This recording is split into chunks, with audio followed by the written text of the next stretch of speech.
dipersembahkan oleh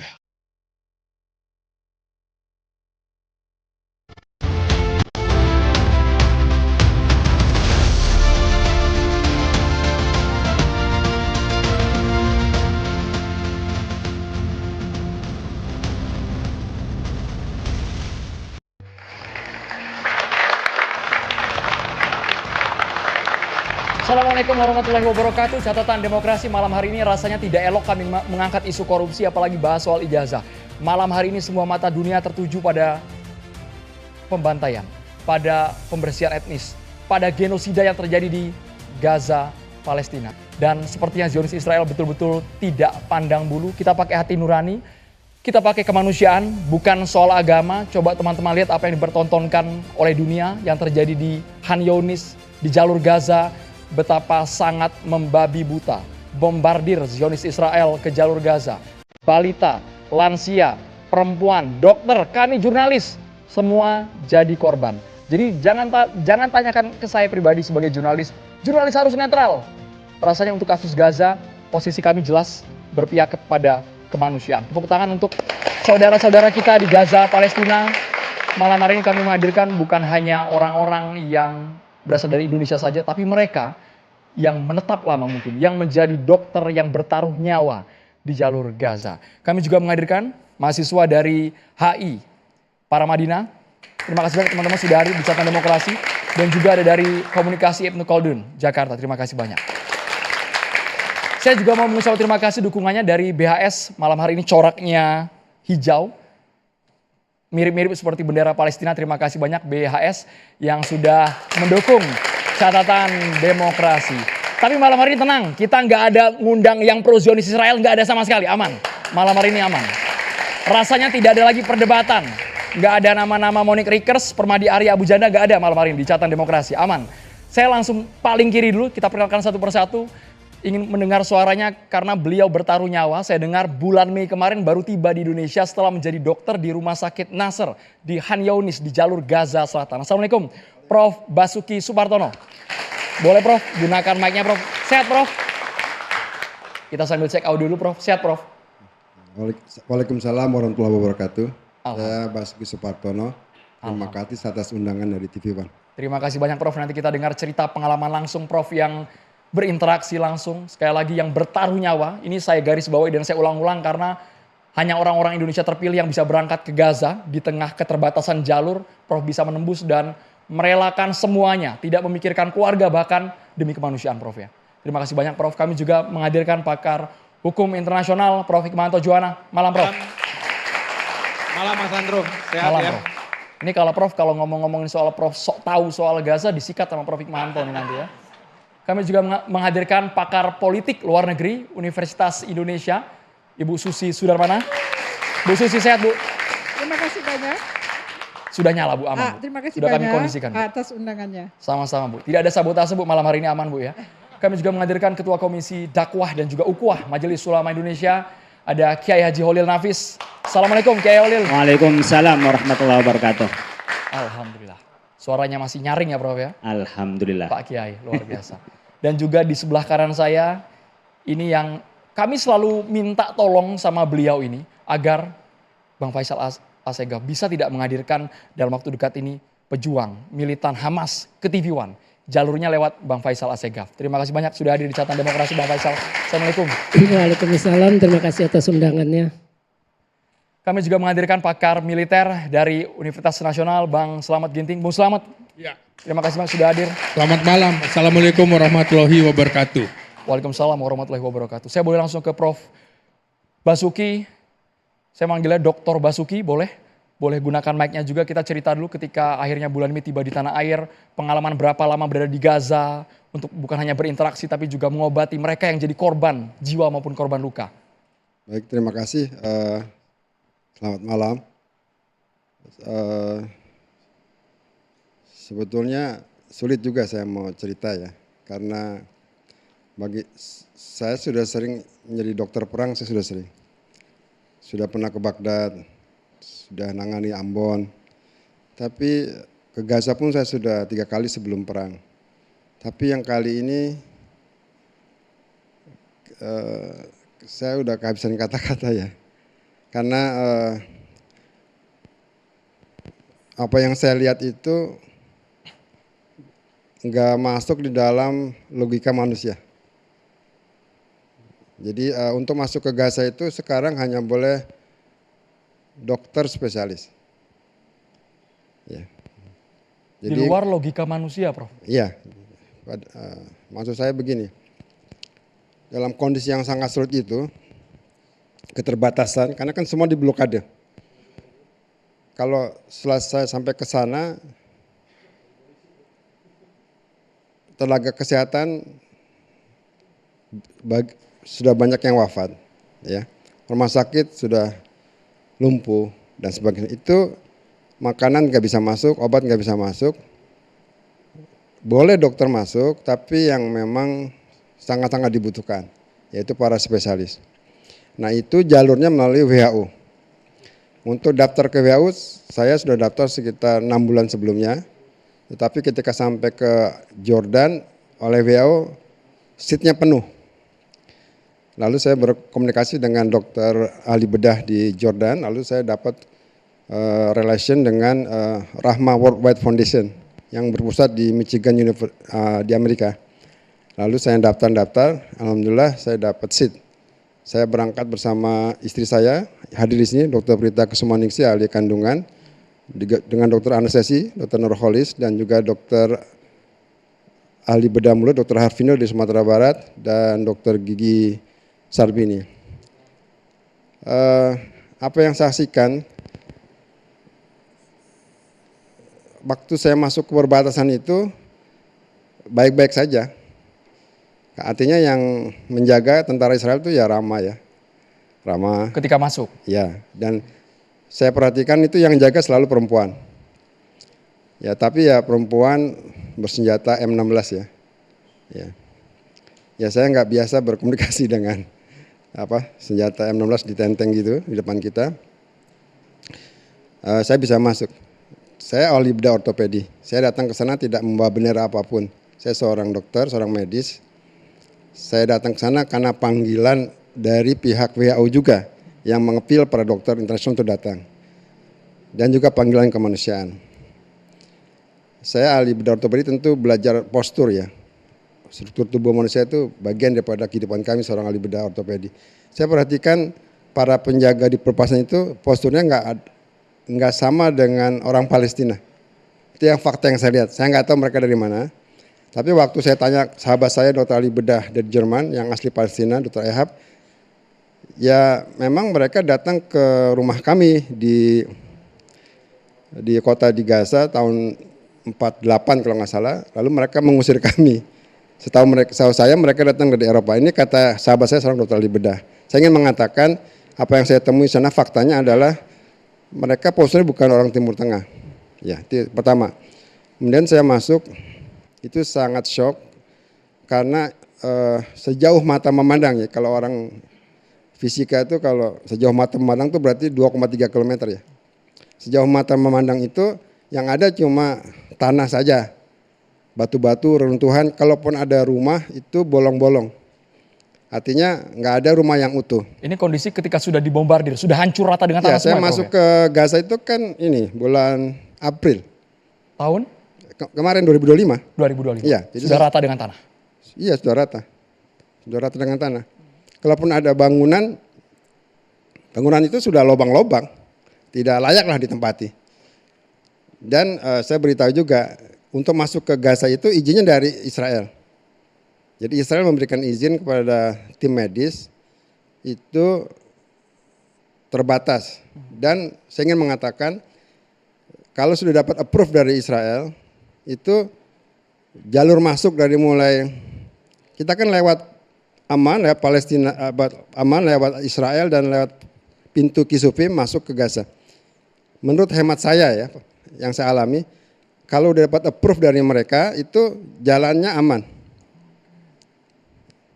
Nah, kalau nanti masuk ke Gaza itu setiap 10 menit kita berhenti karena nunggu ACC dari pihak penjajah Zionis. Sampai 3 kali berhenti baru kita sampai di safe house pihak Rahma Foundation. Nah, itu masih aman. Tapi besoknya ketika kami ditugaskan di Rumah Sakit Al-Nasr Hospital, itu saya shock lagi. Karena tidak berhenti-berhenti itu bom. Saya nggak tahu, saya bukan ahli politik, saya bukan tentara ya, tapi saya dokter bedah. Gitu. Jadi ya saya nggak biasa ya. Setiap detik itu ada suara drone, ini yang saya dengar. Dan itu sangat membukakan telinga kita. Kami tinggal di rumah sakit. Karena di luar rumah sakit itu semua udah tenda semua. Hanya rumah sakit yang ada listrik 24 jam. Itu suplainya dari genset bahan bakar dari WHO. Kemudian air itu juga dari suplai dari WHO. Tapi kalau di luar itu ke tenda-tenda pengungsi itu ya nggak ada air bersih, gitu, nggak ada listrik kan, gitu. Jadi kami ditempatkan di rumah sakit, tinggal di sebelah ruang ICU. Apa yang paling membuat shock, Dok? Yang paling membuat shock karena berkali-kali suara drone tidak pernah berhenti. Nanti gini urutannya, habis suara drone nggak lama itu ada suara ledakan, ada blasting, ada bombing. Itu selama 24 jam. bertubi-tubi. Bertubi-tubi. Iya, saya merasakan, ya mungkin saya dokter biasa ya, bukan dokter militer ya. Saya nggak pernah saya alami di Baghdad, saya nggak alami di kota-kota yang lain di zaman perang yang lain. Karena saya sering masuk ke daerah perang. Nah terus, nanti kalau udah ada drone, ada suara blasting, nanti ada suara sirine ambulans. Itu sangat memilukan, karena ambulans itu saya bisa lihat karena saya tinggal di lantai 4, di dekat ICU itu di lantai 4. Jadi saya bisa lihat itu, bisa monitor. Ini ambulans ini ada 2, satu ke kamar jenazah, itu udah tugas mereka. Tapi kalau ke IGD itu tugas saya turun ke bawah. Tapi ini luar biasa dokter, sangat kuat sekali. Kami mungkin seluruh rakyat Indonesia yang lihat lewat media, lewat TV, menyeramkan, suasananya mencekam setiap hari, anak-anak semua jadi korban. Dokter kok bisa kuat banget tuh? Di sana bisa kuat banget, bisa bertahan dengan segala atmosfer yang terjadi. Bahkan nyawa pun mungkin detik itu bisa melayang, jadi taruhan kan, Dok? Ya, kami sudah daftar dan kami sudah tanda tangan 16 halaman. Bahasa kasarnya siap mati gitu ya. Jadi ada tanda tangannya, ada fakta integritasnya. Tangan. Setiap item itu tanda tangan. Memang kami sudah tanda tangan. Artinya kami sudah menerima apapun risiko yang akan terjadi. Dan dokter betul-betul sudah ikhlas? Ya insya Allah. Ya itulah kehidupan Keluarga kita. rela ditinggalkan? Udah kan kita kami, bukan memikirkan duniawi sama sekali. Kenapa dokter akhirnya mau menerima? Sekalipun ini sifatnya opsional kan dok ya? nggak ada pilihan lain. Karena kan dokter-dokter di sana udah banyak yang wafat, banyak yang rumahnya hancur. Setiap saya ketemu dokter itu pasti salah satu keluarganya ada yang wafat. Kalau nggak ada anaknya, istrinya nggak punya rumah gitu. Jadi kehadiran kami di sana itu menyenangkan buat mereka. Kita bisa ngobrol, bisa diskusi gitu. Kalau capek saya ambil alih, saya kerjain operasinya. Kalau mereka masih kuat ya saya bantu-bantu saja. Jadi itu menyenangkan buat mereka. Kehadiran kita itu membuat rasa nyaman buat mereka dan dukungan moral yang luar biasa buat mereka. Masih ada orang yang mau masuk dan bukan orang Indonesia saja. Banyak teman-teman, maaf ya, dari Eropa, dari Jerman, dari Yunani yang notabene bukan seagama dengan Palestina. Mereka datang karena kemanusiaan, sama. Dokter sadar fasilitas sangat minim, Oh iya. peralatan rumah sakit semua dihancurkan, Betul. tanpa bius bahkan operasi kami pernah dipertontonkan, Ya. persalinan tanpa adanya bius. Itu betul dok, faktanya seperti itu dok ya? Kita harus sadar ya bahwa Gaza itu standar kedokterannya tinggi. Ya, saya tahu lah ya karena saya dokter senior ya. Levelnya Eropa. Jadi peralatan itu cukup ada. Memang saya ngomong apa adanya ya. Kalau menurut Direktur WHO yang di Timur Tengah, memang bukan target itu. Menghancurkan rumah sakit, membuat dokter mati, wafat itu bukan target mereka sebetulnya. Itu bagian dari strategi militer mereka. Ini bisa dikutip dari laporan WHO yang Timur Tengah. Jadi kalau lihat Gaza itu kan dibagi utara, tengah, dan selatan. Utara itu sudah nggak berfungsi pada waktu itu. Rumah sakit Indonesia nggak berfungsi. Rumah sakit Gaza di tengah nggak berfungsi. Nah, kalau boleh saya ceritakan, jadi ada sistematis. Jadi Gaza itu dibagi 3 dan disekat-sekat. Mereka mulai dari utara ke tengah nanti ke selatan. Jadi sekarang yang masih bisa berfungsi itu di selatan. Semua dokter-dokter dari utara, dari tengah itu ke selatan. Berkumpul di selatan. Tapi jujur saya masih tidak percaya Dokter Basuki bisa cerita secara runut, jelas. Bayangkan apakah memang air matanya sudah habis selama berada di Gaza? Apakah memang kesedihan itu sudah betul-betul sampai kering karena setiap hari dokter dipertontonkan seperti itu, Dok? Ya, saya sebagai saya tidak bawa bendera apapun, saya seorang dokter bedah profesional.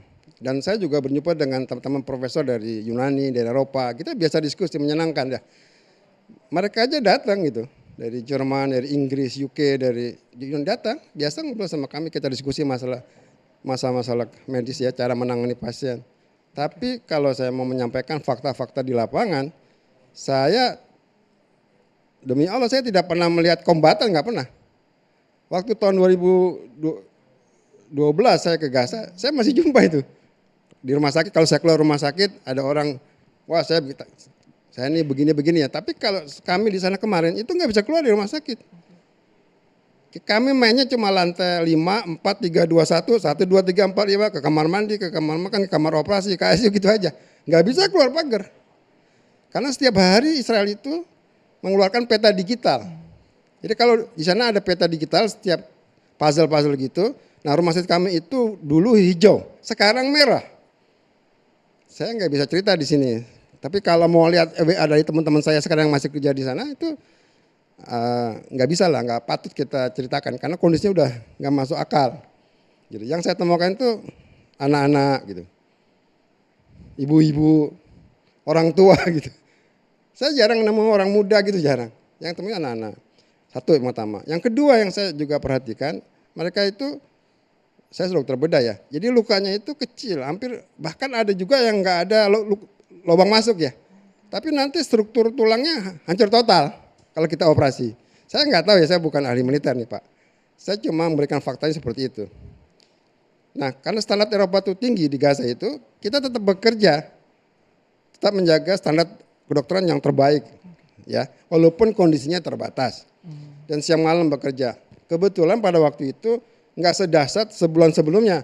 Kalau lagi dahsyat seperti kemarin di perang kemarin ini, satu hari bisa 1.000 pasien di IGD. Bukan hanya warga sipil, Dok. Bahkan pekan lalu seingat kami ada Dokter Marwan Al Sultan juga diincar. Juga Ya, jadi sasaran. Tadi kan saya mengatakan, itu bukan target, itu strategi militer mereka. Itu pengakuan dari Direktur WHO di Aman. Demikian, bisa dilihat, dicek di WHO. Di rudal di kamarnya. Ya, nah ini yang saya ingin katakan. Saya juga banyak nulis di opini-opini koran nasional. Saya bukan ahli AI, tapi saya melihat ya, nggak mungkin ada ruang pasien satu kotak begini, itu sebelahnya nggak rusak. Titik itu rusak. Nah itu kalau saya tanya, itu pasien apa itu yang kok ada di dalam kamar itu? Mereka menuduh itu jurnalis yang membela, tanda kutip membela Hamas ya.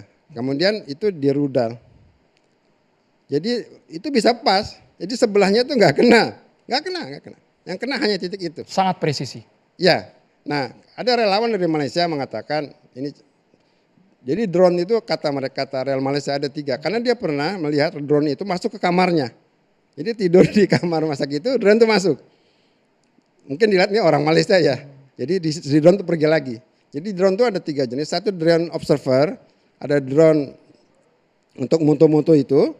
Kemudian 3 ada drone yang dilengkapi dengan alat itu. Itu yang menembak kamar itu bisa pas. Gitu. Dan kalau cerita itu sudah banyak kawan saya yang syahid, yang wafat ya, dokter. Rata-rata mereka itu dibunuhnya itu di rumah bukan di rumah sakit. Jadi mereka penjajah juga tahu hukum internasional. Bukannya nggak tahu ya, tahu persis. Jadi semua rata-rata itu ketika pulang dari rumah sakit ke rumahnya itu dibom. Sehingga korbannya bukan hanya dokter itu, tapi istrinya, ya anak-anaknya, ya orang tuanya gitu. Nggak ada dokter di rumah sakit kerja itu nggak ada. Jadi kalau udah pulang di rumah baru mereka lakukan itu. Nah kalau ada yang sakit dituduh dicurigai mereka, ya mereka yang saksikan seperti itu. Jadi kamar tuh kosong. Dia bisa pas gitu. Saya nggak paham ya masalah itu, tapi itu yang penting. Yang ketiga juga, saya sebetulnya secara rohani itu saya belajar banyak. Gitu. Belajar banyak bagaimana dokter nakes itu bisa bekerja tetap dengan high standard medis ya, dalam kondisi yang terbatas, tanpa gaji, rumahnya tinggal di tenda. Jadi kalau ke rumah sakit itu mereka dijemput oleh bus-bus.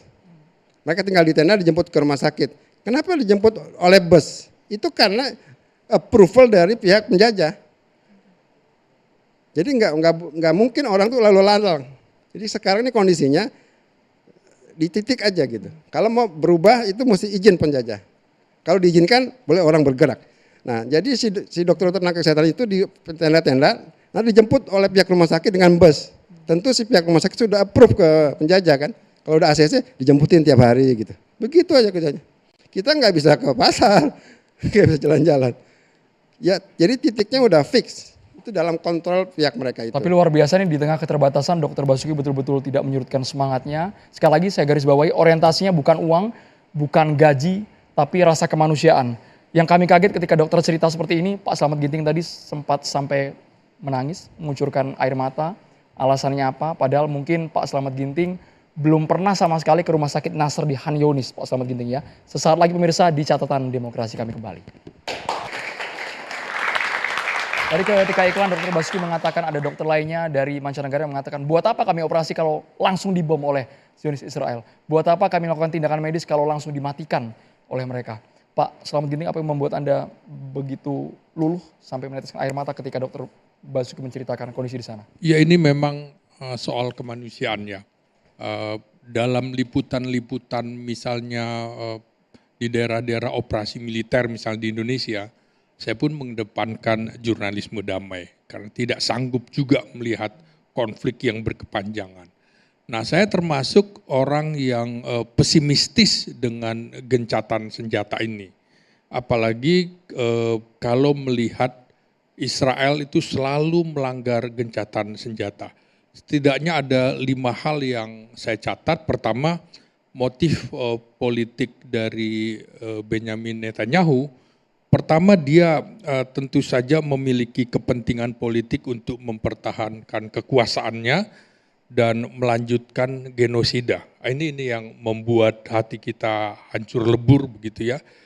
Genosida di Gaza dan juga di tepi barat yang dapat mengalihkan perhatian publik di dalam negerinya sekaligus untuk mengonsolidasikan elemen-elemen radikal di masyarakat Israel. Yang kedua tentunya karena ada tekanan dari kelompok ekstremis di Israel, seperti ketika gencatan senjata dikumandangkan, maka seperti Menteri Keamanan Nasionalnya Itamar Ben-Gvir juga langsung mengundurkan diri karena tidak setuju dengan gencatan senjata. Lalu tentu saja dukungan dari Amerika Serikat. Nah ini yang membuat Israel gede kepala, besar kepala begitu ya. Dukungan dari Presiden Donald Trump tentu saja yang mengusulkan relokasi warga Gaza ini bagi Netanyahu merupakan lampu hijau untuk bisa terus menyerang Gaza tanpa peduli dengan tekanan internasional. Yang berikutnya, yang keempat tentu saja strategi dari ekspansionis Israel dan memiliki strategi yang memang konsep Yahudi Zionis dalam tatanan politiknya, mereka ingin memperluas wilayah kekuasaannya seperti Ben Gurion pada saat Israel berdiri, memang akan memperluas wilayah Israel Raya sampai semampu angkatan bersenjatanya.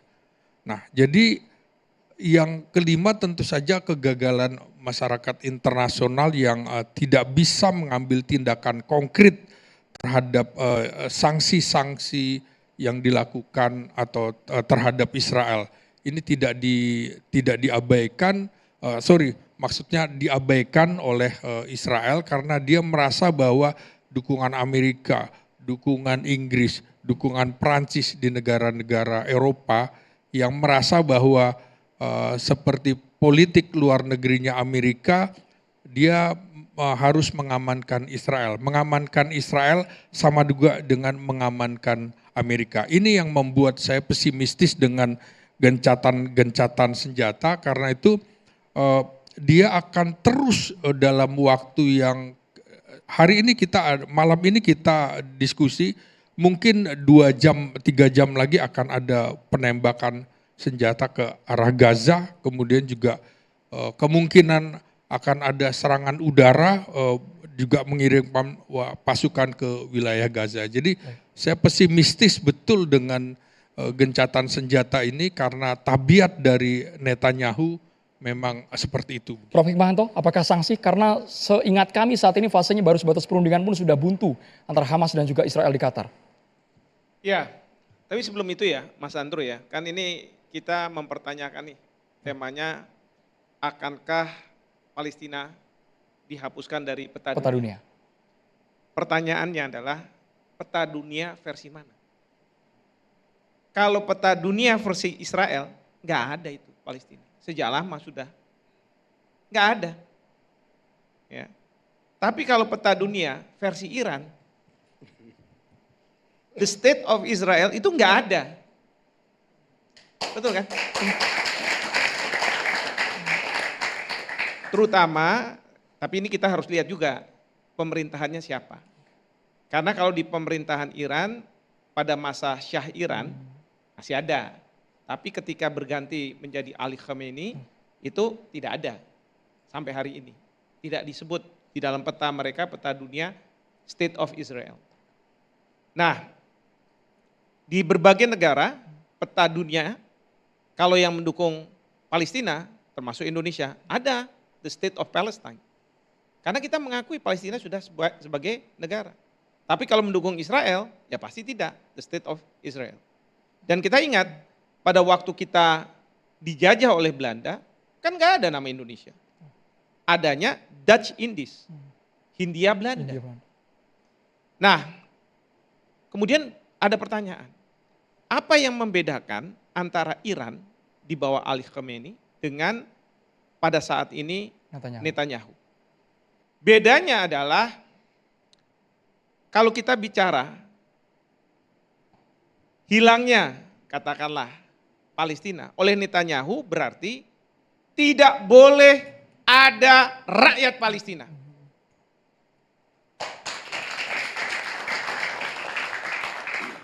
Sehingga apa? Masyarakat dari berbagai negara bicara tentang genosida. Afrika Selatan memasukkan permohonan kepada Mahkamah Internasional untuk mempertanyakan apakah yang dilakukan oleh Israel ini sudah merupakan tindakan genosida. Kemudian ICC, Mahkamah Kejahatan Internasional, mengeluarkan arrest warrant dalam konteks bahwa Netanyahu, Menteri Pertahanan Israel, Gallant pada waktu itu, dianggap dia melakukan kejahatan internasional. Yang salah satunya adalah pelanggaran HAM berat, serious crimes, di mana di situ ada kejahatan terhadap kemanusiaan dan genosida. Bahkan demo-demo di negara-negara yang pemimpinnya mendukung Israel, seperti Amerika Serikat, seperti Inggris, seperti Prancis, mereka semua mengatakan bahwa ini sudah mengarah kepada genosida. Dan label itu tidak dipedulikan Netanyahu sama sekali? Tidak diperdulikan. Tapi kalau misalnya kita lihat Iran, Ali Khamenei mengatakan tidak mengakui negara Israel. Tapi bukan berarti orang-orang Yahudi akan dipunahkan. Karena apa? Ali Khamenei mengatakan bahwa di Iran pun orang-orang Yahudi ada. Yang dilawan itu adalah pemerintah yang mau mengukuhkan keberadaan dari negara Israel. Itu yang disebut sebagai Zionis. Nah, sayangnya negara-negara yang mempunyai power, katakanlah itu, mereka tidak mau tahu mengenai masalah genosida pemimpin-pemimpinnya. Justru mereka membenarkan tindakan dari Netanyahu. Amerika Serikat? Amerika Serikat, bahwa yang dilakukan adalah hak untuk membela diri Israel. karena adanya serangan pada tanggal 7 Oktober 2023. Pertanyaan bagi kita, apakah proporsional? Apakah proporsional tindakan yang dilakukan oleh Israel, katakanlah, atas serangan yang dilakukan oleh Hamas? Atau ini sebenarnya soal serangan 7 Oktober dianggap sebagai alasan untuk melakukan genosida. Nah ini yang rakyat dunia marah kepada pemimpin-pemimpinnya. Tapi diplomasi pemimpin dunia bukan sekedar marah, tapi terkesan tidak berkutik, Prof. Tidak berkutik, karena apa? Kalau dibawa ke Dewan Keamanan PBB, ada hak veto di sana. Pasti Amerika Serikat akan memveto. Lalu kemudian saya lihat negara seperti Inggris, Prancis, memang mereka juga sudah mengingatkan, ini yang Anda lakukan, Netanyahu, ini merupakan tindakan genosida. Tapi ketika Iran melakukan serangan ke Israel, mereka langsung berubah. Mereka berada di belakang Israel. Nah, itu yang menurut saya, yang Bapak Presiden pada waktu di Brasil kemarin, di BRICS, mengatakan bahwa ini standar ganda. Amerika Serikat. Amerika Serikat, negara-negara maju yang selama ini kita bilang bahwa oh ya, mereka ini bicara soal hak asasi manusia. Kita dapat kritikan pada waktu Indonesia masuk di Timur Timur melanggar HAM. Tapi apa yang sekarang terjadi? Omong kosong?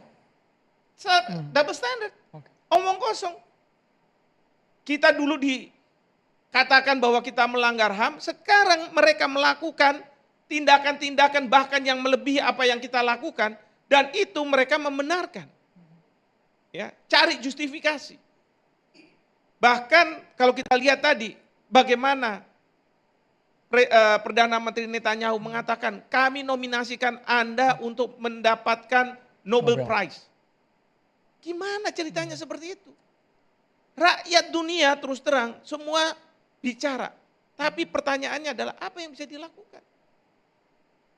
Nah, jadi perundingan gencatan senjata, walaupun kemarin katakanlah Trump yang tadinya berada di belakang Israel kemudian menjadi peace broker.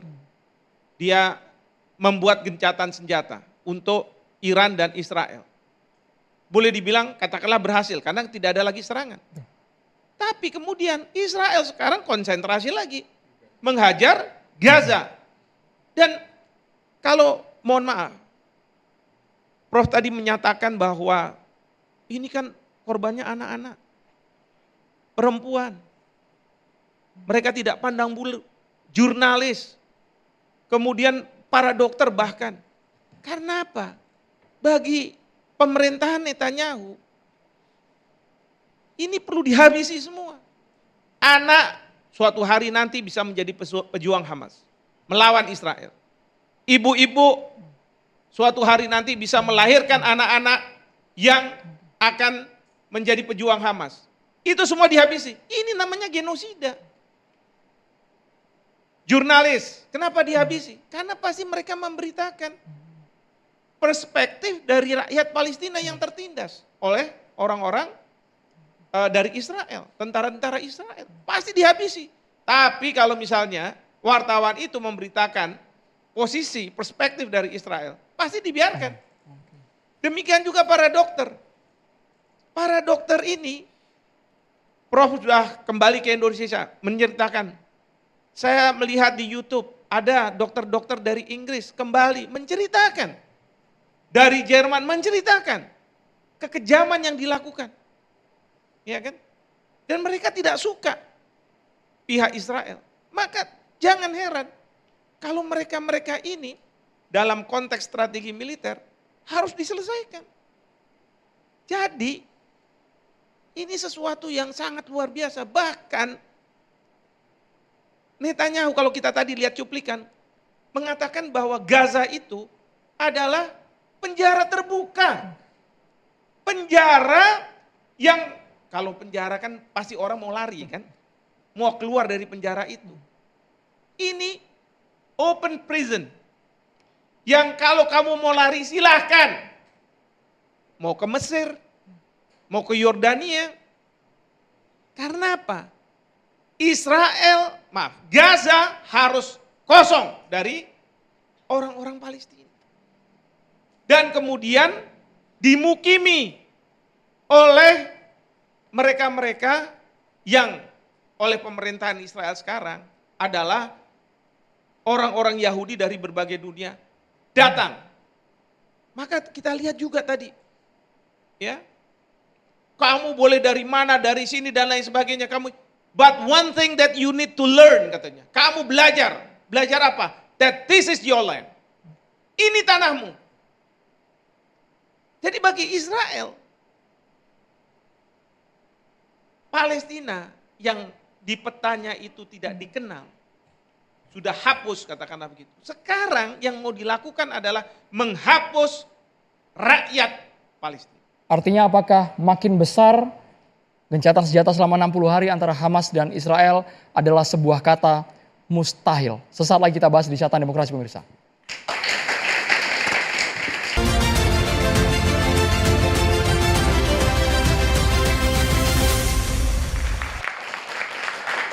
Sebelum kita dengarkan perspektif luar negeri dan juga pakar Timur Tengah, saya boleh ke Kiai Holil karena MUI jelas sudah mengeluarkan fatwa untuk posisi Indonesia kita harus mendukung penuh kemerdekaan Palestina. Pak Kiai Holil, orang-orang Palestina betul-betul karena ini tanah mereka, mereka tidak akan mau diusir sekalipun nyawa yang dikorbankan. Ya, tadi ada persoalan kemanusiaan tapi juga ada persoalan keagamaan. Karena bagi kaum Yahudi, Zionis pada tahun 1897 itu jelas mereka ingin membuka sebuah tempat khusus tersendiri sebagai negara untuk mereka bisa hidup merdeka dan independen. Kemudian mereka juga ada beban keagamaan karena mereka harus melaksanakan dengan promise lainnya, di mana tanah diperjanjikan sebagai tanah mereka. Tapi kan mereka menjadi menduduki di Palestina itu, sehingga bagi mereka sebenarnya adalah persoalan keagamaan. Makanya tadi namanya Yitzhak Rabin pada tahun 95 dibunuh itu kan oleh kelompok teroris Yahudi. Yang sementara disematkan kepada umat Islam ada sebenarnya teroris Yahudi karena mereka mau bersalaman dengan presiden PLO pada saat itu, Yasir Arafat. Artinya seperti Benjamin Netanyahu pun melakukan kekerasan seperti ini pasti mendapat dukungan yang besar dari orang-orang Yahudi. Zionis maksud saya ya. Karena memang kalau menurut penelitian Ernest berkenaan dengan Ernest Aronan ya, bahwa sebenarnya Zionis itu bukan dari suku Semet itu, bukan Semetisme. Dari hasil penelitiannya ternyata adalah mereka dari suku Khazaria, adalah orang nomaden yang ada di Turki pada saat itu, kemudian mereka migrasi ke Eropa dan kemudian mereka kembali lagi atas lobby-lobby keyakinan Yahudismenya, bukan sebagai dari Yahuda, dari keturunan Nabi Yakub. Nabi Yakub adalah putra dari Nabi Ishak, kemudian dipunyai Yahuda di 12 termasuk Nabi Yusuf yang itu sampai kepada Nabi Daud itu ada 12 keturunan ke situ. Jadi sebenarnya kalau dilihat dari agamaan, bagi mereka adalah keagamaan. Maka bagi kita sebenarnya kemanusiaan iya, tapi bagi kita agama kita juga mengajarkan untuk peduli terhadap kemanusiaan itu. Oleh karena itu ketika agama masing-masing saya yakin tidak ada satu agama yang akan membiarkan pembunuhan bagi orang-orang yang tak berdosa itu. Ketika tahun umpamanya 47 PBB itu membagi two state solution itu kan sangat tidak adil.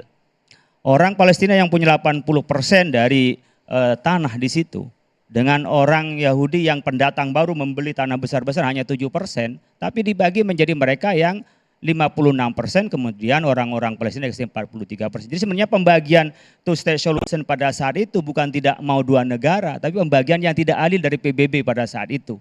Yang 48 umpamanya Israel mendeklarasikan sebagai negara. Tapi sekarang kalau hasil jejak pendapat yang baru kita ikuti kemarin itu, dari anak muda itu hanya 27% anak Israel yang mau two state solution. Sisanya? Sisanya mereka nggak setuju, sudah menjadi negara Israel raya mereka. Bahkan kalau dari orang-orang tua itu hanya 43% yang mau two state solution. Artinya kalau ini mau sebagaimana tawaran PBB, apalagi kita ingin menuntut umpamanya petanya peta yang dulu, sebagaimana peta pada saat PBB itu akan diberikan menjadi dua negara sebagai solusi, itu sudah nggak mungkin. Maka tadi saya ketika bicara berkenaan dengan peta Israel itu saya buka Google Map. Nah, juga sudah nggak ada di Google Map itu. Yang ada adalah Israel. Coba bisa dibuka masing-masing, itu nggak ada Palestina di situ. Kalian boleh ngecek kalau di Makanya, Google browsing nggak ada sama sekali ya Pak Kiai. Silakan di browsing saja. Saya buka juga belum ada. Di sini tidak ada di sini. Jadi kalau tadi umpamanya anggapan Israel karena memang ini mungkin dikuasai oleh Israel sehingga mereka tadi kata Prof. Hikmahanto sudah nggak ada Palestina itu. Tapi bagi kita kan yang ada adalah Palestina. Israel tidak ada. Tetapi Israel kan sudah banyak pengakuannya. Maroko mengakui.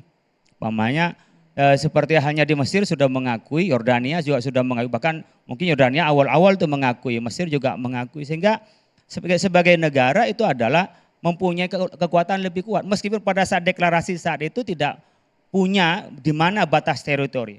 Dalam teori yang kami pelajari ilmu negara, pasti setiap negara pasti mempunyai teritorial. Di mana batasnya? Tapi saat itu kan nggak ada batasnya.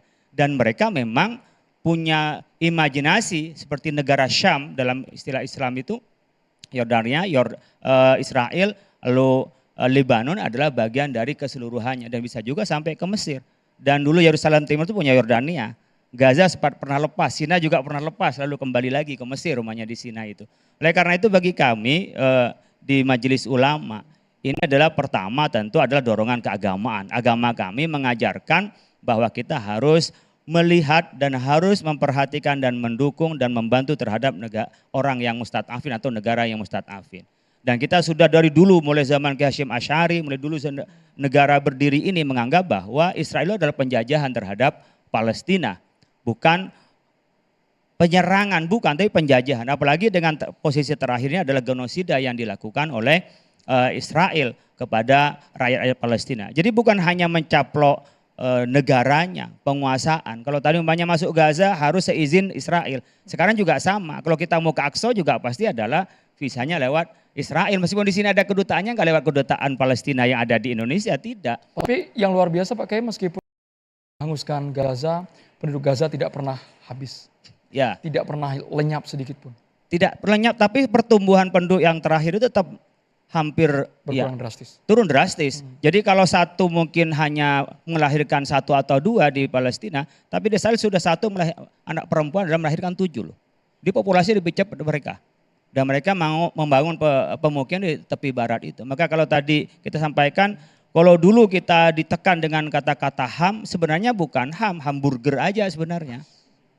Karena apa? Ya nggak ada sekarang mana keberpihakan mereka terhadap anak-anak yang dibunuh. Kalau umpamanya milisi Hamas yang dibunuh, artinya Hamas yang dikejar untuk dibunuh, saya bisa menerima dan masuk akal. Tapi ketika anak kecil, ibu-ibu, perempuan, itu tidak ada agama yang perbolehkan itu. Tidak ada banyak kemanusiaan yang memperhatikan itu. Tidak ada banyak, kita ngelihat hewan saja dibunuh begitu sudah nggak tega.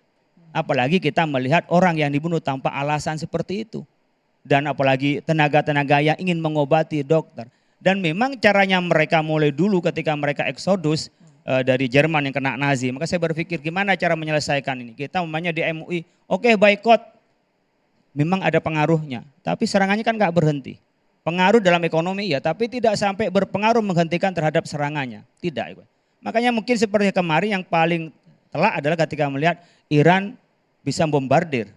Jadi memang tidak perlu dengan kata-kata, kalau toh ini bukan asli umpamanya dari Bani Israel yang selalu membangkang dalam sejarah Al-Quran. Ini ada yang mengatakan tidak, tapi ada yang mengatakan teori yang pertama mengatakan ini adalah Semitisme ya, jadi bagian dari Bani Israel. Memang selalu membangkang. Tidak ada lain mungkin bisa seperti caranya seperti Nabi, seperti Fir'aun. Itu diperbudak oleh Fir'aun, kemudian ditolong oleh Allah Subhanahu wa Ta'ala, diberikan kemerdekaan dengan diutusnya Nabi Musa, diberi kitab suci namanya Taurat. Tapi mereka apa? Setiap kejadian selalu membangkang. Bahkan mereka membunuh para nabi. Wa kanu la yatanahuna an munkarin fa'aluhu, tak pernah ada di antara mereka kemungkaran itu yang dilarang. Itu di dalam kerangka keagamaan kita. Kalau itu benar adalah keturunan Israel. Israel itu kan sematan kepada Nabi Yakub yang itu biasa jalan tengah malam, dan di tengah malam itu Yasra adalah orang tengah malam berjuang bersama dengan Allah, disebut dengan Yasrael.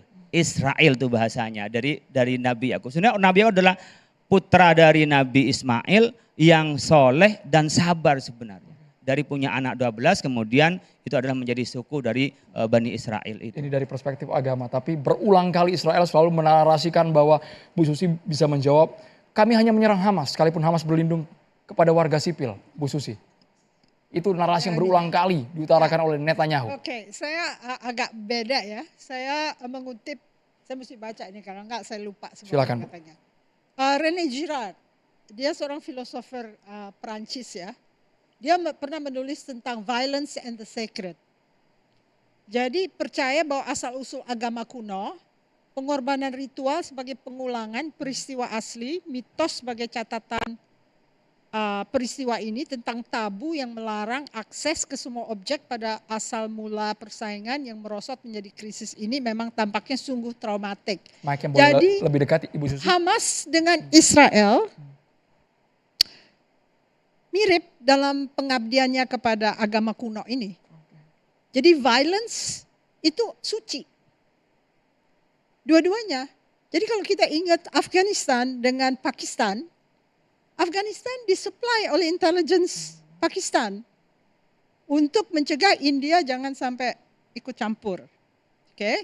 Jadi kalau kita lihat Hamas dengan Israel, intelligence Israel menggunakan Hamas sampai peristiwa Oktober itu pasti provokasi dia karena dia bisa kasih uang, dia bisa membuat satu kelompok, dia bisa melakukan sesuatu. Jadi sebenarnya by accident ya, dua kelompok ini adalah pengabdi pada violence and the sacred. Jadi semacam gemar akan pemusnahan karena itu dianggap suci. Ya. Jadi kalau misalnya ada di dunia yang mau mengingatkan bahwa go to the rational stuff. Humanism itu adalah progressive philosophy.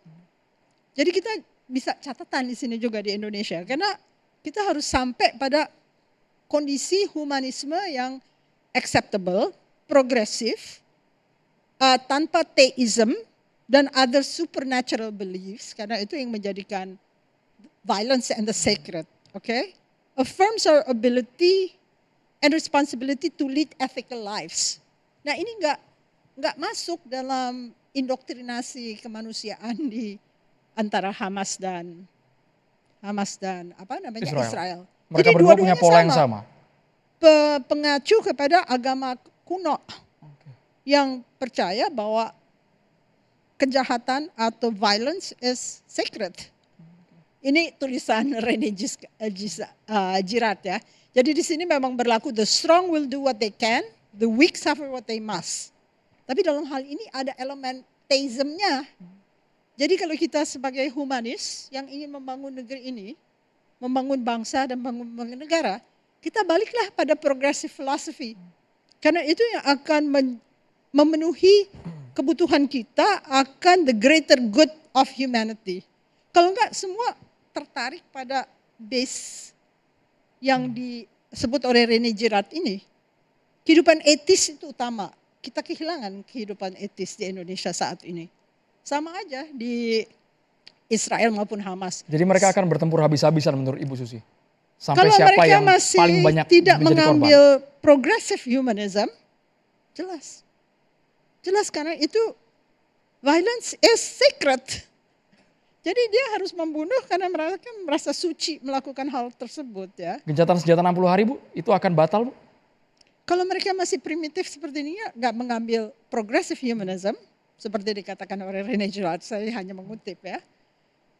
Tapi saya percaya bahwa kehidupan etis itu penting. Nah, kapan mereka belajar kehidupan etis kalau misalnya yang berlaku adalah the strong will do what they can, the weak suffer what they must. Di dunia ini kan begitu. Kalau melihat Trump kuat ya mereka menjilat-jilat ke arah Trump. Karena nggak ada lagi. Alternatifnya adalah kamu akan ditindas gitu loh ya. Jadi nggak tahu mungkin ini terlalu kompleks ya. Tapi kalau dilihat cara pembunuhan, cara yang kok Hamas mau diprovok oleh Israel. Seperti juga di Afghanistan, oke? Pakistani intelligence kok bisa mempengaruhi orang Afgan untuk perang saudara. Dan sekarang dengan istilah relokasi, kami menerjemahkannya pengusiran warga Palestina keluar dari tanahnya agar bisa dikuasai penuh oleh Amerika. Ya itu artinya violence is good, violence is good for them. Jadi belief system yang nggak ada ethical humanism itu yang harus dihapuskan dari dunia. Mungkin kalau kita mengadakan gerakan kemanusiaan, penting untuk menanamkan progressive elements yang bersifat ethical gitu loh. Karena kalau enggak ya menambahkan gini karena Boleh. Ditambahkan sebelum ke Saya ingin Bung Faisal. menyampaikan gini, bahwa perang itu sesuatu yang kita tidak sukai lah. Tetapi perang itu juga ada etikanya. Perang itu harus melihat sisi kemanusiaan. Kalau tidak, dan ini sudah lama, bahkan di-invent oleh mereka-mereka yang dari Jazirah Arab. Ketika mereka berperang, harus ada sisi kemanusiaan.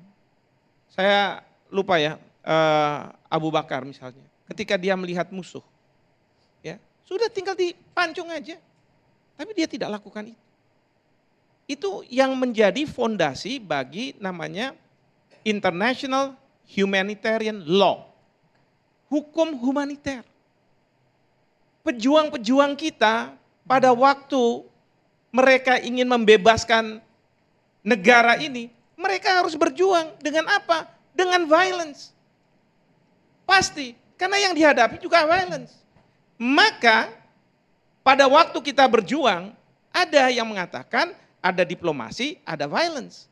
Kalau kita lihat di Palestina, Fatah mungkin diplomasi, tapi Hamas harus menggunakan violence. Tapi pertanyaan kita, apakah Hamas misalnya melakukan serangan gitu ya, yang ditujukan oleh rakyat kepada rakyat sipil, memang mungkin ada. Dan itu yang tadi Pak Kiai bilang, kami pun nggak setuju. Tapi ini melebihi, ini sudah sampai kalau Israel sampai genosida. Dan mungkin kita bicara bukan Israel secara keseluruhan. Karena mungkin ini Perdana Menteri Netanyahu. Dia mengatakan bahwa saya bisa menyelesaikan tinggal dikit lagi. Dan dia pasti minta bilang ke Amerika tinggal dikit lagi, saya selesai nih, Gaza itu. Tapi sampai hari ini tidak. Maka banyak orang yang mengagumi orang-orang yang ada di Gaza. Mereka sudah ditindas seperti itu, dicoba habis-habisan, tapi mereka masih melawan. Dan ingat, yang namanya genosida pernah dilakukan oleh Hitler tidak berhasil.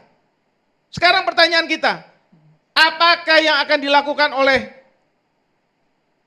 Netanyahu untuk menghilangkan satu ras akan berhasil? Saya yakin tidak. Dan masyarakat dunia termasuk Indonesia, kita harus bersuara keras. Saya minta rakyat kita viralkan apa yang terjadi di Gaza. Sebarkan itu, mungkin saja sampai ke mereka-mereka yang di Israel, yang mereka diembargo oleh pemerintahnya terkait dengan informasi. Sampaikan, biar mereka juga punya kesadaran, nurani mereka berbicara, dan minta agar Netanyahu diganti. Bukan hanya bersuara keras, tapi ada tindakan nyata dari Indonesia. Kita tunggu langkah seperti apa sesaat lagi di Catatan Demokrasi, pemirsa. Kami di sini makin ragu gencatan senjata terjadi karena dari pihak Israel juga meminta bahwa Hamas harus mencuti senjata, harus keluar dari wilayah Gaza. Yang rasanya itu sangat kecil peluangnya akan terjadi. Tapi ada tesis yang menarik yang pernah ditulis oleh Faisal Assegaf, negara Palestina adalah sebuah hayalan. Ini kalimat yang sangat menohok tesisnya Faisal Assegaf, bisa dijelaskan Bung Faisal? Terima kasih. Jadi pada 2008 karena saya lihat ketidakberdayaan dunia terutama para pemimpin negara Arab Muslim, saya sampai pada kesimpulan saya tulis tesis 2008 itu judulnya Palestina Negara Hayalan. Tesis ini saya tulis setelah perundingan langsung Palestina dengan Israel di kota Annapolis, Amerika itu gagal pada 2007.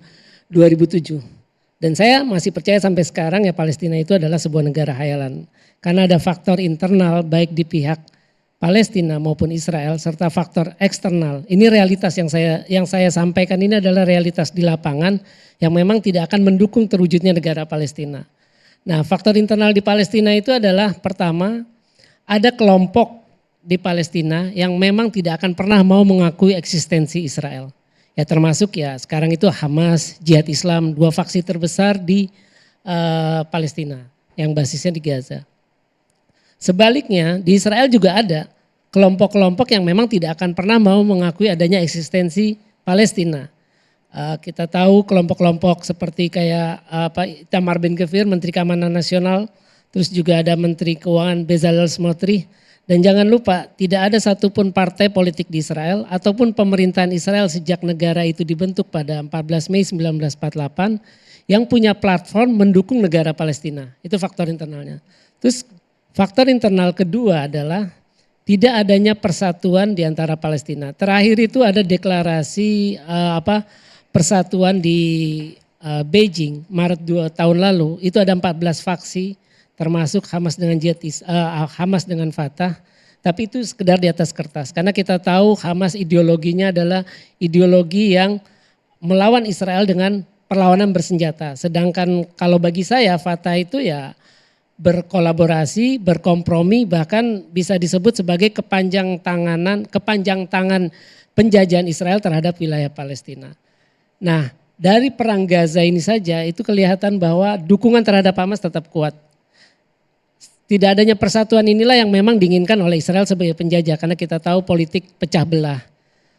Makanya Israel sejak menerapkan blokade terhadap Gaza Juni 2007 itu masih tetap dipertahankan sampai sekarang. Nah, kemudian faktor internal ketiga adalah perang Gaza. Ini faktor internal ini ada di pihak Palestina maupun Israel. Perang Gaza ini adalah perang Gaza kelima. Perang Gaza pertama itu Desember 2008 sampai Januari 2009. Perang Gaza kedua November 2012. Saya ada di sana waktu itu. Perang Gaza ketiga 2014, perang Gaza keempat Mei 2021. Nah, ini perang Gaza kelima yang paling panjang, perang yang paling panjang pernah dilakukan Israel maupun dilakukan oleh pejuang Palestina. Nah, perang ini adalah perang yang telah mengubah cara pandang para pejuang Palestina dan juga mengubah cara pandang para elit politik maupun militer di Israel.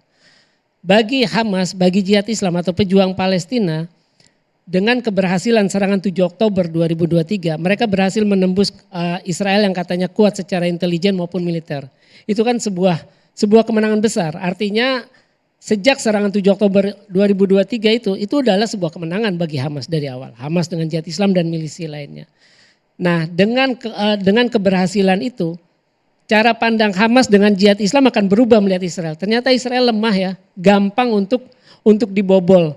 Nah, dengan pengalaman itu akan membuat mereka akan berpikir untuk melakukan hal serupa di lain waktu. Kalau memang nanti ada gencatan senjata, walaupun itu tidak mungkin. Dan mungkin akan efeknya lebih besar. Karena kemarin kan hanya di permukiman Yahudi di selatan Israel.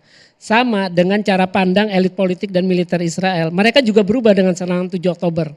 Yakni ternyata Hamas itu adalah ancaman yang nyata. Walaupun mereka sudah diblokade. Ini kan Hamas, ini kan gak apple to apple. Hamas ini dengan Jihad Islam sebuah milisi melawan negara, tapi mereka mampu. Itu kan sudah sebuah aib besar buat negara superpower di Timur Tengah bersama Iran, yaitu Israel dengan Iran itu kan negara superpower militer di Timur Tengah.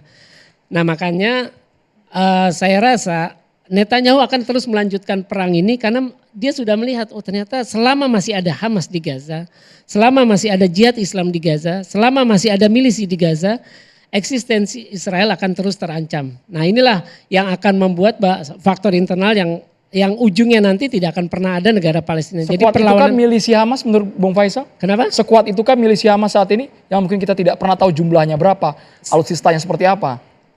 Sangat kuat. Pertama kita lihat dari segi moral atau motivasi berperangnya. Ketika Hamas berperang itu kan motivasinya itu kan mempertahankan tanah air. Ingin mengusir penjajah. Dalam Islam ya itu ada nilai jihad seperti kita dulu zaman melawan penjajahan Belanda. Sebaliknya Israel itu kan tentara yang dikirim. Di mana-mana saya yakin tentara itu dikirim ke medan perang pasti takut karena mereka punya anak, punya istri, punya keluarga. Apalagi tentara yang dikirim itu adalah tentara-tentara yang wajib militer yang baru. Ini kan terakhir kali Israel melakukan invasi ke Gaza pada 2014. Jadi jarak ke 2023 itu udah berubah situasi di Gaza. Artinya gini, Hamas, Jihad Islam dan milisi itu kan akamsi, orang asli di sana. Mereka tahu secara geografis walaupun itu sudah porak-poranda ketika ada tank Israel misalkan di sebuah posisi. Mereka tahu kemana tank ini akan bergerak, ke arah mana. Karena kan yang dilawan ini orang asli, orang yang tahu posisi, yang tahu lokasi, yang tahu situasi lapangan di Gaza. Nah, kemudian kalau kita lihat faktor internal lainnya adalah Yerusalem. Makanya seperti disebut Kiai Khalil Nafis, penjajahan, saya tidak pernah menyebut konflik ya, karena menurut saya narasi keliru. isu penjajahan Israel terhadap Palestina ini adalah isu agama. Karena bagi orang Palestina, bukan hanya bagi orang Palestina, Yerusalem ini penting karena di situ ada tempat-tempat suci beragama termasuk Masjid Al-Aqsa, terus juga ada gereja Makam Yesus. Nah ini kan bukan hanya orang Palestina yang berkewajiban mempertahankan itu, tapi juga orang Islam seluruh dunia. Karena kan Masjid Al-Aqsa ini pernah menjadi kiblat pertama umat Islam. Masjid Al-Aqsa ini pernah menjadi tempat Nabi Muhammad melakukan Isra dan Mi'raj. Nah yang bagi Israel juga sama, mereka mengklaim bahwa sebelum ada Al-Aqsa itu ada kuil suci pertama dan kedua yang pernah dihancurkan oleh Romawi. Nah makanya mereka ingin mendirikan kuil suci ketiga. Tapi kalau kita lihat di tesis saya itu saya nggak menulis dari unsur teologis karena itu debatable mana yang duluan. Bagi saya ini adalah unsur ekonomi. Artinya gini, siapapun yang menguasai Yerusalem itu memiliki nilai pride, nilai gengsi dalam hal agama, kemudian juga nilai ekonomis. Kita bisa lihat contohnya Arab Saudi yang memiliki Mekah dan Madinah. Itu mereka punya posisi penting di dunia Islam karena di situ ada kiblat, ada Ka'bah, kemudian ada kubur Nabi, ada Masjid Nabawi, Masjid Nabi. Dan orang ada kewajiban agama untuk berkunjung ke sana. Jadi bisa dibayangkan nilai ekonominya akan terus mengalir sampai mungkin nanti kiamat, sampai hari akhir. Itu baru kota suci bagi umat Islam. Apalagi Yerusalem kota suci bagi 3 agama. Islam, Yahudi, dan Nasrani. Nah ini ada itu. Baik. Nah kemudian bisa saya lanjutkan? Boleh, tipis boleh. Nah terus terkait faktor eksternal. Ini salah satu yang menurut saya yang keliru yang dianut banyak orang. Konsep solusi 2 negara. Konsep solusi 2 negara ini konsep yang sangat keliru. Pertama, konsep ini bukan aspirasi bangsa Palestina. Tidak pernah dibawa ke referendum. Ini konsep ini pertama kali diajukan oleh putra mahkota Arab Saudi, Pangeran Abdullah, pada KTT Liga Arab di Beirut 2002. Dia kemudian menjadi raja 2005. Nah itu kelirunya. Jadi ini bukan, jadi menurut saya tidak ada hak orang luar menentukan, oh nanti kamu kalau negara yang merdeka luasnya segini, ibu kotanya di sini. Sama seperti mungkin dulu kita dijajah, kita tentu tidak mau orang asing yang mengatur kita wilayahnya ini, ibu kota ini. Itu kekeliruan pertama. Kekeliruan kedua adalah konsep ini membuat negara Palestina versi solusi 2 negara itu sangat mungil. Luasnya secara teori 22%, itu belum dikurangi dengan tembok pemisah di tepi barat. Banyak orang mungkin tidak tahu atau lupa bahwa di tepi barat ada tembok pemisah panjangnya 750 km, dibangun sejak 2002 dan belum lagi perampasan wilayah tanah. Jadi prakteknya kalau solusi 2 negara ini dipraktekkan dan itu juga tidak mungkin, itu luas Palestina hanya 12%. Palestina yang dirugikan. Ya sangat dirugikan. Artinya aneh kalau ada negara-negara Arab, negara-negara Muslim atau negara-negara yang pro Palestina menyetujui konsep ini. Udah konsep asing, terus juga konsep ini hanya membuat negara Palestina makin kecil. Kalau tadi dibilang kayak Khalil Nafis, ada resolusi partisi 1947 itu jauh setengahnya. Nah kemudian anehnya lagi apa kekeliruannya ini.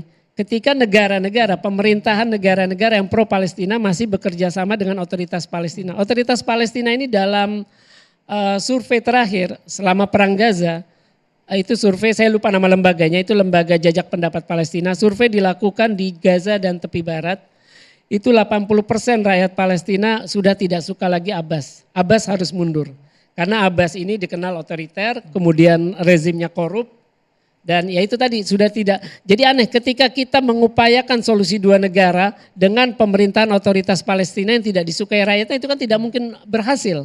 Saya pernah mewawancarai aktivis anti korupsi Palestina namanya Fadi As-Salamin.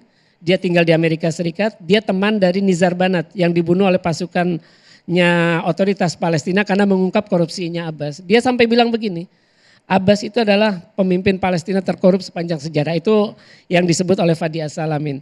Jadi kalau kita dunia mengupayakan solusi 2 negara, yaitu solusi yang mustahil, ya dengan tadi yang beberapa poin yang tadi saya sebutkan.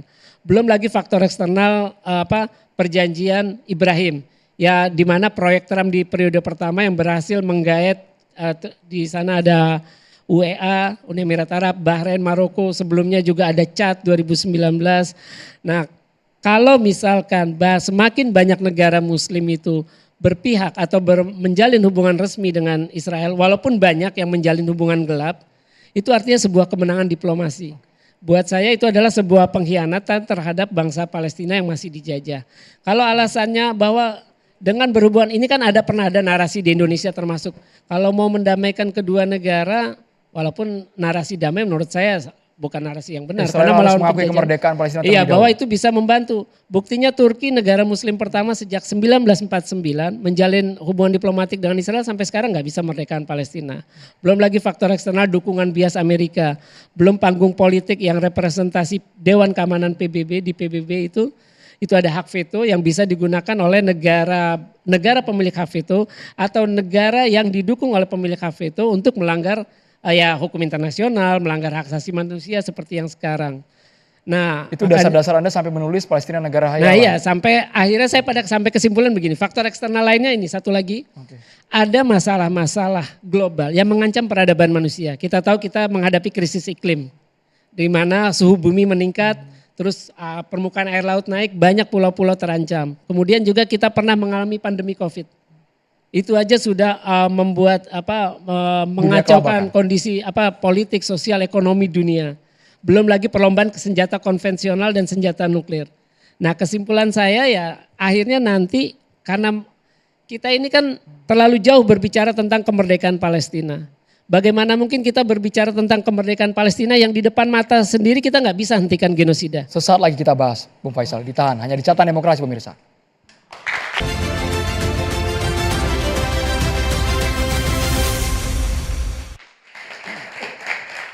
Saya langsung boleh ke Dr. Basuki. Apakah ini memang sebuah kemustahilan akan mewujudkan kemerdekaan Gaza Palestina di tengah banyak faktor yang tadi diutarakan oleh Bung Faisal?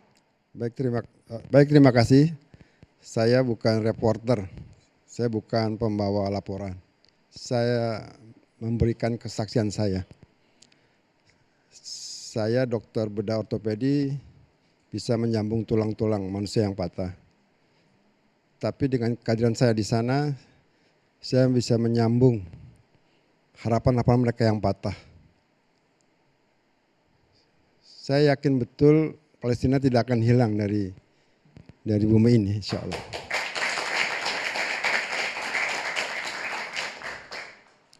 Saya koreksi sedikit, Prof. Ini. Betapa rusaknya kebiadaban penjajah itu, tapi saya tidak pernah melihat keburukan sikap orang-orang di Gaza. Gitu. Jadi wajahnya tersenyum, kalimatnya santun, sangat menghormati. Bahkan dalam kondisi mereka itu kesulitan di pengungsian, tanpa listrik, tanpa air, dokter-dokter dan perawat tanpa gaji. Mereka itu segan meminta saya mengerjakan operasi itu segan. Tidak pernah mengeluh warga Gaza? Tidak pernah mengeluh. Dia hanya menawarkan, Anda mau kerjakan, kalau enggak ya saya kerjakan. Saya punya sahabat dokter ahli kulit di sana. Dia cerita, seperti kita juga, ini anak saya, ini rumah saya yang mewah. Anakmu kemana sekarang? Anak saya sudah wafat, sudah syahid. Terus saya bilang, apa yang bisa saya bantu? Saya tidak butuh bantuan Anda. Jadi sebetulnya kami yang belajar pada mereka bagaimana di antara runtuhan puing-puing itu mereka membangun harapan dengan sikap yang mulia, peradaban yang mulia gitu. Bagaimana mungkin mereka itu akan bersikap destruktif gitu. Kalau yang saya datang itu kan orang biasa ya, mohon maaf bukan orang kombatan ya. Itu rumah sakit orang-orang biasa. Di antara mereka juga ada yang merokok. Biasalah kayak ke Indonesia. Tapi kata-katanya tetap santun, tetap mulia, tidak ada yang mengeluh. Dan saya tidak pernah mendengar mereka itu menyalahkan pihak manapun. Itu yang saya heran. Tidak pernah terlihat amarah, balas dendam sekalipun? Tidak, enggak pernah menyalahkan siapapun. Kalau saya pernah ada ayahnya perawat yang wafat ya, saya takziah di kamar jenazah, ya alhamdulillah. Sudah baik, insya Allah mereka akan di tempat surga. Tinggal kami yang di dunia ini yang menikmati sebagai ujian buat kami. Jadi saya mengatakan, Dr. Basuki. saya banyak belajar dari peradaban mereka itu. Oke, Bu Susi sekaligus konklusi boleh? Kalimat dari Bu Susi melihat kebetulan fakta yang mahasiswa terjadi. ya, saya memberikan pesan. Sekalipun saya katakan ethical humanism itu penting, tapi jangan kita humanis yang akhirnya lupa bahwa capitalism exist. Oke, capitalism itu yang aneh adalah two-state solution dilakukan oleh Bill Clinton 1996. Uangnya dibagi untuk Egypt dan Israel untuk tidak berperang. Jadi uang yang diarahkan ke Israel itu digunakan untuk mengembalikan untuk lobby-lobby AIPAC di Amerika Serikat sehingga politisinya semua membela Israel. Jadi masalahnya apakah Amerika sengaja membagikan uang itu untuk mengindoktrinasi politisinya. Jadi hati-hati ya, karena capitalism is only for profit ya. Oke. Buy low, sell high. Jadi walaupun saya ethically humanist, tapi ethically humanist with rationality. Dalam arti empirical harus benar-benar cocok, kalau tidak Anda dikelabui oleh kapitalis-kapitalis Terima kasih itu. banyak Bu Susi. Bung Slamet. Dalam konsep Israel Raya itu bukan hanya Palestina, tapi targetnya memang Palestina, Yordania, Suriah, dan Lebanon. Jadi kegilaan Israel ini alasannya tentu karena konsep Zionis. Konsep Zionis ini memiliki tujuan negara Yahudi harus seluas-luasnya sampai angkatan bersenjatanya tidak mampu lagi. Yang kedua tentu strategi ekspansionisnya mempertahankan kekuasaan atas wilayah strategis, misalnya di dataran tinggi Golan yang direbut dari Suriah dalam perang 6 hari tahun 1967. Yang ketiga tentunya penguasaan wilayah Israel ini ingin menguasai wilayah-wilayah yang dianggap sebagai bagian dari tanah bersejarah sesuai dengan keyakinannya. Nah, tentu saja konsep Israel Raya ini tidak didukung juga oleh sebagian penduduk di Israel dan juga di negara-negara Arab. Karena itu kita harus menghentikan kegilaan Zionis Israel yang akan melakukan penjajahan-penjajahan bukan cuma di Palestina, tapi Suriah, Lebanon, dan juga dan Yordania. Pak Kiai. Mayoritas penduduk di Palestina itu adalah Muslim, 93%. Dan mereka tentu adalah menjiwai dari keimanan itu. Maka kita harus berbaik hati dan juga membangun persaudaraan. Apalagi di sana adalah ada Syekh Muhammad Amin Al-Husaini, ada tahun 1944 adalah mufti pertama yang mengakui kemerdekaan di Indonesia. Maka kami dari Majelis Ulama itu tidak bisa mendukung banyak seperti militer. Tetapi fatwa kami keluarkan tentang bagaimana kita menghambat laju dari penjajahan Israel, termasuk adalah memboikot produk-produk dari Israel itu. Terima kasih Pak Kiai. Singkat boleh satu kalimat Prof. Hikmahanto? Saya berbeda pendapat mungkin dengan Mas Faisal Assegaf soal Palestina sebagai negara khayalan. Karena menurut saya ada dua perspektif. Pertama, saya bisa mengerti kefrustrasian dari Mas Faisal Assegaf terkait dengan isu ini, lalu mengatakan Palestina pasti khayalan.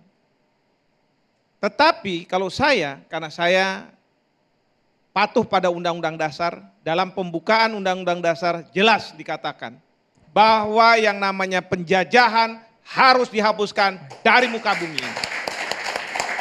Oleh karena itu, kita harus tetap terus berikhtiar bahwa tidak ada lagi penjajahan di muka bumi.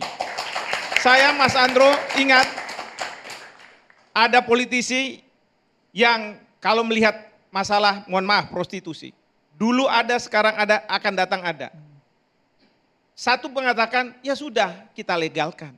Kita ambil duitnya, kita ambil manfaatnya. Tapi ada yang mengatakan, saya lahir karena Tuhan menciptakan agar saya bisa menghilangkan itu. Mau sekarang saya tidak berhasil, tapi kita harus upayakan. Terima kasih Maka banyak. oleh karena itu Palestina harus merdeka dan kita harus upayakan. Satu suara Palestina harus merdeka. Terima kasih banyak semua narasumber. Saya juga mengucapkan terima kasih kepada BAS. Selamat malam, saya Andrew Merkuri. Sampai jumpa. Boleh sambil berdiri Pak.